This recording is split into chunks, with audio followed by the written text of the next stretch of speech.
In this video, we'll learn how the provision of information can guide consumers towards making better economic decisions and how this impacts the allocation of resources. In economics, the provision of information simply means providing information to consumers. The goal of the provision of information is to create more informed consumers who would then make more informed decisions. This would ultimately result in an improvement in the allocation of resources. Information failure occurs when an agent has insufficient information to make an optimal economic decision. Without adequate information, the individual may make a decision that does not make them better off or as well off as it could possibly be. The following are several examples where information is provided to encourage beneficial consumer behavior. In the case of healthy eating, the government will often provide guidance to help consumers make better eating decisions. This could include suggestions of what to eat in public service announcements or advertisements.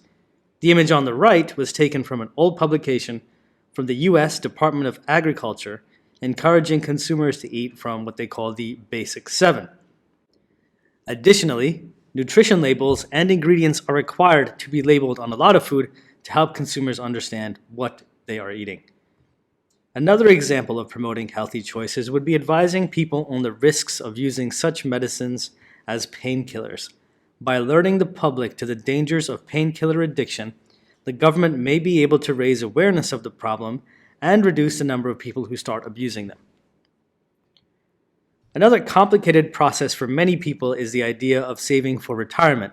For most people, pensions are complicated and difficult to understand. Because of this, many fail to save enough in preparation for retirement. Even if they decide to save, they face the additional challenge of putting their money in the right investment vehicle. The government would seek to rectify this by providing information to guide individuals towards making better retirement preparation decisions. One of my favorite websites for this is www.investor.gov. The website provides a lot of information for American savers and investors. It's well designed and worth a look. In the used car market, asymmetric information exists as the seller has more information about the car than the buyer.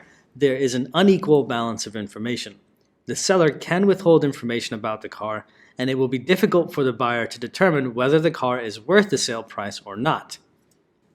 Fortunately, in the US and UK, consumers can research the car history by entering the vehicle identification number and seeing the accident history of the car.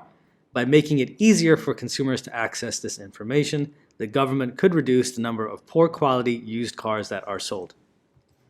By now, you should have a better understanding of how the provision of information can lead to a more informed decision made by consumers, thus resulting in an improvement in the allocation of resources. If you're unclear about any part of this, leave a comment below and I'll do my best to answer. That's us done for now, and I will see you in the next one.